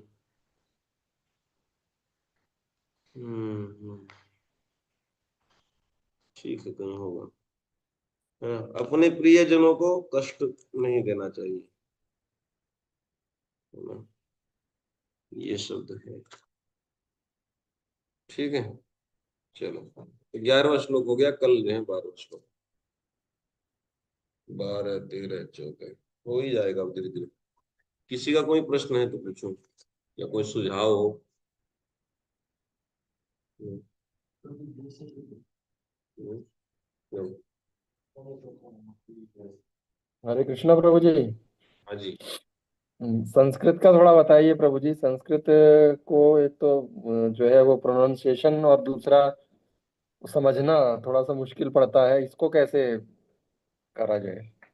देखिए, आप बिना संस्कृत पढ़े आपको आनंद नहीं आएगा। ठीक है। आधा अधूरा आनंद आएगा। अंग्रेजी पढ़ के 20% आएगा, हिंदी पढ़ के जो 50%। अगर आपको खूब जो है मन को रमाना है भगवान की लीलाओं में, कथाओं में, तो संस्कृत पढ़ना है। अब लेकिन क्या है कि संस्कृत पढ़ने की एक उम्र होती है। अब आप में से कोई सोचे हम जाएंगे सीखने के लिए बस्ता लेके, है ना, हर कार्य का एक उम्र निर्धारित किया गया है। तो संस्कृत को, ग्रामर को बाल ग्रंथ बोला जाता है। चैतन्य चरितमृत में कृष्णदास कविराज गोस्वामी लिखते हैं बाल ग्रंथ, मतलब बच्चों के पढ़ने योग्य होता है वो, बड़े नहीं उसको पढ़ सकते। उसमें इतने इतने सूत्र याद करने होते हैं कि अभी वो हमारे याद ही नहीं होगा, डिस्टर्ब हो जाएगा समय, और समय भी कम है क्योंकि हम लेट हैं ऑलरेडी, है ना। कोई 30 साल की उम्र में, 40-50 साल की उम्र में पढ़ना चालू करे संस्कृत, कब संस्कृत सीखेगा, कब जा करके, उसको याद ही नहीं होगा तो पहले। तो इसलिए वो छोड़ दीजिए कि कहीं हम पढ़ने के लिए जाएंगे, है ना। कोई नया बच्चा है तो उसको पढ़ा सकते हैं, जैसे अधोक्षज गुरु की बेटियां हैं, आप इनको पढ़वाइए संस्कृत कहीं से, है ना। जो कम उम्र है, मतलब 20 साल से छोटा है कोई, है ना, वो अभी कैच कर सकता है, या 15 साल तक तो सबसे अच्छा है, 15 साल से कम। बाकी लोगों को अगर संस्कृत जाननी है, क्योंकि संस्कृत से बड़ा सुख मिलेगा अगर आप पढ़ेंगे, तो क्या करना है, ऐसे ग्रंथ ले लीजिए जिसमें संस्कृत है और उसका ठीक ठीक अनुवाद है ना। जैसे भगवत गीता जो है, प्रभुपाद जी की भगवत गीता के साथ साथ एक जो है नारायण महाराज की भगवत गीता आती है गौड़िया मठ की, उसमें विश्वनाथ चक्रवर्ती ठाकुर का जो है कमेंट्री है, और उसके नीचे उसका एग्जैक्ट अनुवाद है, और महाराज ने बहुत परिश्रम करके एक एक शब्द का अर्थ किया है ना।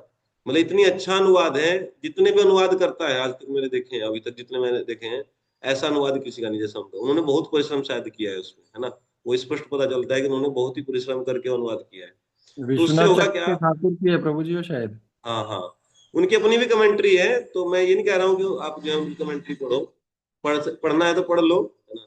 लेकिन मेन चीज है विश्वनाथ चक्रवर्ती ठाकुर की कमेंट्री, वहां से एग्जैक्टली पढ़ो, ऊपर से संस्कृत का लाइन पढ़ो और फिर उसका हिंदी अनुवाद पढ़ो। मैं ऐसे ही पढ़ता हूँ, ठीक है। जैसे संस्कृत का एक लाइन पढ़ा, उसी के कोरस्पोंडिंग हिंदी का एक अनुवाद पढ़ लो, एक लाइन, ठीक। अब फिर क्या करना है, फिर उसको दोबारा संस्कृत को देखो ऊपर, थोड़ा टाइम लगेगा, लेकिन 1 साल में आप रवा हो जाएंगे। बहुत आपको फिर हिंदी से पढ़ने में आनंद ही नहीं आएगा। जैसे हमको अब इंग्लिश तो बहुत दूर की बात, इंग्लिश तो देखने का मन नहीं करता, केवल प्रभुपाद जी की किताबें पढ़ने का अच्छा होता है, क्योंकि प्रभुपाद जी की इंग्लिश बहुत अच्छी लगती है, उनकी हिंदी अच्छी नहीं लगती है ना। उस उनके इसको कह रहे अतिरिक्त हैं जो है इंग्लिश में पढ़ना अच्छा नहीं लगता है। हाँ देखो वो इसको दिखा कह रहे रहे हैं हैं ना, क्या? वो वाली किताब है ये ऐसे, ठीक है। यही है ना? हाँ 300-400 रुपए की आएगी, ये ले लेना। तो संस्कृत का एक लाइन पढ़िए, फिर उसी का हिंदी अनुवाद पढ़िए एक लाइन, और फिर संस्कृत, ऐसे एक दिन में एक ही श्लोक हो, लेकिन ऐसे पढ़िए, आप देखना आपको कितना सुख मिलेगा, और हमेशा के लिए दिमाग में बैठ जाएंगी बहुत सारी बातें, ठीक है। तो भगवत गीता से ऐसा स्टार्ट करिए, है ना? मैं कोई भी श्लोक पढ़ाता हूँ उसकी कमेंट्री पढ़िए विश्वनाथ जी ठाकुर की, फिर जो है बाद में श्रीधर स्वामी की कमेंट्री आप पढ़ सकते हैं, आदि शंकराचार्य की भी कमेंट्री पढ़ सकते हैं। मैं तो सबकी ऐसे ही पढ़ता हूँ संस्कृत से, है ना। और बलदेव विद्याभूषण की भी कमेंट्री संस्कृत से पढ़ सकते हैं, ऐसे बहुत बहुत आचार्यों की, है ना। रामानुजाचार्य की भी कमेंट्री है। भगवत गीता से आप स्टार्ट कर सकते हैं, भगवत गीता आसान भी होती है। और जो अष्टाचार्य टीका हम भागवतम का पढ़ते हैं, तो इसको तो देखो मैं आपको अभी जैसे हिंदी में बोलता हूँ, तो आप संस्कृत को देखते रहा करो, बस उसी से आ जाएगा संस्कृत। देखो मैं इसलिए हमेशा बोलता हूँ, मैं कल भी बोल रहा था यहाँ संडे लोफिस्ट में, जब मैं कोई चीज समझा रहा हूँ, तो आपको मुझे नहीं देखना है, या इधर उधर नहीं देखना है, आप संस्कृत को देखते रहो, श्लोक को देखते रहो, उस टीका की संस्कृत को देखते रहो, और जो है कुछ सोचना नहीं है, कान से मुझे सुनते रहना है बस, है ना, और देखना उधर है। तो आपको ये समझ में आ जाएगा कि जो बोल रहा है इस शब्द से संबंधित बोल रहा है ना। तो शब्दों का संस्कार ऐसे धीरे धीरे चित्त में बैठने लगेगा। समझ गए ना ये बात? ठीक है। देखो हमको रुचि कैसे जागृत हुई, हम जैसे परम पूज्य राधा गोविंद महाराज जी कथाएं सुनते थे पहले शुरुआत में, तो मैं बहुत बुद्धि लगा करके सोचता था कि महाराज ये कहानी क्यों सुनाने लगे। जैसे अधिकांश लोग कैसे कथा सुनते हैं महाराज की, चलते फिरते कथा सुन के बहुत आनंद, बहुत अच्छा बोले महाराज, बहुत अच्छा बोले, बस जीवन भर ऐसे ही करते रहेंगे, कुछ नहीं समझेंगे है ना। वो बस मन को शांति मिलती है, सुख मिलता है, और फिर भूल भुला जाते हैं। में कहा है ना जो कि तू रख दे कटोरी। एक्चुअली आप जो है ना श्लोक अगर देखेंगे, संस्कृत का श्लोक है ना, संस्कृत का श्लोक देखते रहो और महाराज को सुनते रहो कथा, है ना। महाराज की कथा सुनोगे तो आपको पता पड़ जाएगा कि महाराज किस शब्द पे टीका टिप्पणी कर रहे हैं, और उस शब्द की व्युत्पत्ति भी बताते हैं महाराज की, ये शब्द का उत्पत्ति कैसे हुई, हर शब्दों का। जैसे हमको बहुत सारे शब्दों का ऐसे ही पता चल गया। जैसे महाराज एक बार बताए थे विचार, व्यभिचार, चार, है ना, बताए थे कि इसका अर्थ क्या होता है, व्यभिचार शब्द का अर्थ क्या होता है, बहुत सुंदर समझाए थे, है ना। कि चार का अर्थ होता है ओपिनियन, समझे ना, इस आइडिया, चार, है ना। और विचार मतलब एक विशेष ओपिनियन किसी का हो, तो विचार, समझ गए ना। जैसे मन में बहुत बहुत आइडिया उठता रहता है कुछ कुछ, लेकिन कि कोई विशेष जो है ओपिनियन पे बुद्धि जो है फिक्स हो जाती है, तो उसको कहते हैं विचार, कि हमारा विचार ये, ठीक है ना। और उस विचार में यदि व्यतिरेक उत्पन्न हो जाए, व्यवधान उत्पन्न हो जाए, तो उसको कहते हैं व्यभिचार, है ना। जैसे अव्यभिचारिणी भक्ति नाम सुने होंगे आप, है ना। तो ये क्या होता है, क्योंकि देखो भक्ति का एक विचार है, शास्त्रों ने, भगवान ने एक विचार प्रस्तुत किया है कि भक्ति क्या है। भगवान के ओपिनियन में भक्ति है ना, अन्य अभिलाषिता शून्यम ऐसा। और उसमें मान लीजिए कोई व्यक्ति कथा के बदले पैसा लेने लगे, तो उसको कहा जाएगा व्यभिचारी भक्त। क्या कहा जाएगा, व्यभिचार। व्यभिचार का अर्थ ये नहीं है जैसा आजकल यूज कर रहे हैं, व्यभिचार मतलब रेप के सेंस में यूज होता है ना। वो तो गलत आजकल उसकी धारणा आ गई, वो शब्द की उत्पत्ति ऐसे नहीं हुई थी, है ना। व्यभिचारी भक्त का मतलब ये नहीं है कि उसने जो है यौन शोषण किया है या किसी को इस तरीके से जो है प्रताड़ित किया है, ऐसा नहीं। व्यभिचारी भक्त का मतलब है कि जैसा उसको भक्ति करना चाहिए, जैसा भगवान कहते हैं, ऐसा ना करके वो अपना उल्लू सीधा कर रहा है, पैसा बटोर रहा है भक्ति का पाखंड करके, है ना। कथा कहता है पैसा लेता है, तो उसको कहा जाएगा व्यभिचारी वक्ता, है ना, या व्यभिचारी जो है। क्योंकि वक्ता के लिए, भागवतम का वक्ता जो है निराग होना चाहिए, ये लिखा गया है भागवत के महात्म्य में, है ना। वैरागी होना, उसके हृदय में वैराग होना चाहिए, शांत होना चाहिए, किसी के प्रति द्वेष नहीं होना चाहिए। लेकिन अगर कोई व्यक्ति द्वेष के चलते कथा कह रहा है, अपना उल्लू सीधा करना है, किसी को डांटना है, तो कथा में जो है डांट देता है इस तरीके से, पहले से ही ठाना हुआ है कि आज इसकी दवाई करेंगे कथा के माध्यम से। या फिर जो है कथा के बाद ऐसी कुछ बात करेंगे कि पैसा ही पैसा आए कथा के बाद, तो उसको व्यभिचारी वक्ता कहा जाएगा। आप समझ रहे हैं महाराज किस तरीके से उत्पत्ति करते हैं, है ना, उसको श्लोकों की। तो बहुत अच्छे समझ में आता है। तो हम, मुझे वहां से इंटरेस्ट जगा था, है ना। जैसे उरग शब्द का अर्थ करते हैं, उर मतलब पेट, ग मतलब चलने वाला, पेट के बल जो चलता है उसको उरग कहते हैं। और उर्गारी मतलब, अरि मतलब शत्रु, तो उरग का जो शत्रु है यानी गरुड़ जी, समझ गए ना। तो इस तरीके से महाराज हर शब्द का अर्थ करते हैं। जैसे पंकज, पंक मतलब कीचड़, कीचड़ मतलब ये नहीं जो नाली वाला कीचड़, है ना, मिट्टी और पानी जो मिक्स हो जाता है वो वाला कीचड़, है ना। पंख। और ज मतलब जन्मा हुआ, ऐसे कीचड़ से जो जन्म ले लेता है उसको पंकज, समझ गए ना। तो इस तरीके से महाराज बहुत सुंदर सुंदर तरीके से बताते हैं। तो देखो, मैं ये जो आप पूछ रहे हैं कि संस्कृत कैसे सीखनी है, वो ऐसे सीखनी है। जब हम पढ़ रहे हैं तो संस्कृत पे ध्यान देते रहिए। और कुछ ग्रंथ मैं आपको और बता दूंगा ऐसे, जब आप उनसे पढ़ेंगे, उनका हिंदी अनुवाद है नीचे और ऊपर संस्कृत है, तो ऐसे करते करते उस पे जो है थोड़ा सा आनंद आने लगता है और फिर बढ़िया लगने लगता है। ठीक है ना। चलो, हरे कृष्ण। श्रील प्रभुपाद की जय।